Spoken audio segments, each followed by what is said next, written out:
Hello friends, আবার রোজকার মতো আরেকটা দিন নিয়ে তোমাদের কাছে চলে এসেছি। আর সকাল সকাল রান্নাঘরে ঢুকেই দেখো, প্রথমে এই লাল শাকটা ভালো করে ধুয়ে একদম কেটে নিয়েছি। জল ঝরিয়ে রাখার জন্য রেখে দিয়েছি ছাঁকনির মধ্যে। দিকে চালটাও ভিজিয়ে রেখেছি। চালটা আগে থেকে ভিজিয়ে রাখলে না খুব ভালো হয়, ভাতটা খুব সুন্দর হয়। তো চলো প্রথমেই লাল শাকটা করে নিয়ে ওই জন্য সর্ষের তেল গরম করে ওর মধ্যে রসুন আর শুকনো লঙ্কা ফোড়ন দিয়ে এবার ভালো করে ধুয়ে কেটে রাখা শাকটা দিয়ে দিলাম। এখানে তোমরা যারা রসুন খেতে পছন্দ করে সেখানে রসুন নাও দিতে পারো, তবে লাল শাক কিন্তু রসুন ফোড়ন ছাড়া জাস্ট ভাবাই যায় না, এত সুন্দর স্বাদ হয়, এত সুন্দর একটা ফ্রেগনেন্স আসে যেটা বলারই নয়।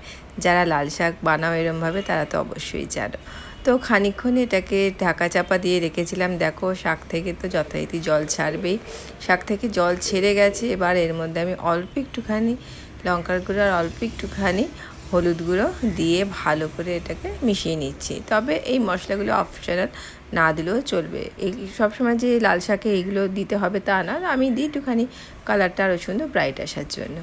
আর এবার দিয়ে দিলাম পরিমাণ মতো নুন আর চিনি।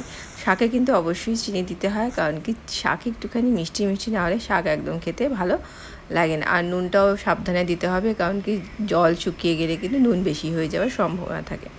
এবার দিয়ে দিলাম 1 টিস্পুন মতো এখানে আটাটা এখানে শাকটাকে একসাথে বাইন্ডিংয়ের কাজ করবে আর খুব সুন্দর টেস্ট আসে। দেখো, নাড়াচাড়া করতে করতে আমার লাল শাক একদম রেডি হয়ে গেছে। এবার এটাকে তুলে রেখে পরের মাছের প্রিপারেশনটা করে নেবো। এর জন্য আমি একটা মিক্সির মধ্যে সর্ষে, রসুন, লঙ্কা আর অল্প নুন দিয়ে সর্ষেটাকে মিক্সিতে খুব ভালো করে পেস্ট করে নেব। এবার প্যানের মধ্যে তেল দিয়ে এবার এই মাছটাকে আমি 2 পিঠ হালকা করে ভেজে তুলে নেব। এখানে আমি গুরজালি মাছ ব্যবহার করছি, তোমরা তোমাদের পছন্দ মতো যে কোনো মাছই এরকমভাবে করতে পারো এবং খেতে খুব ভালো হয় কিন্তু এটা। তো ভেজে রাখা তেলের মধ্যেই আমি এখানে একটা স্লাইস করে কেটে রাখা পেঁয়াজ দিয়ে হালকা নাড়াচাড়া করে নিয়ে এবার এর মধ্যে পরিমাণ মতো হলুদ, লঙ্কার গুঁড়ো আর যে সর্ষেটা বেটে রেখেছিলাম সেটা দিয়ে দিলাম। দিয়ে হালকা নাড়াচাড়া করে নেব, মোটামুটি হালকা তেল ছাড়া অবধি। এবার এর মধ্যে পরিমাণ মতো জল দিয়ে এটাকে ফুটতে শুরু করলে ভেজে রাখা মাছগুলো দিয়ে ঢাকা রেখে মিনিট 5-7 রেখে দেবো।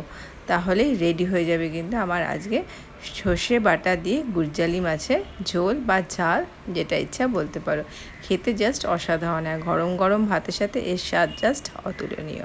এবার তো শুধু অপেক্ষা স্নান টান করে খেতে বসার। তো অবশ্যই আজকে লাল শাকটা তো অবশ্যই খুব ভালো হয়েছিল খেতে, আর মাছের ঝোলটা অসাধারণ।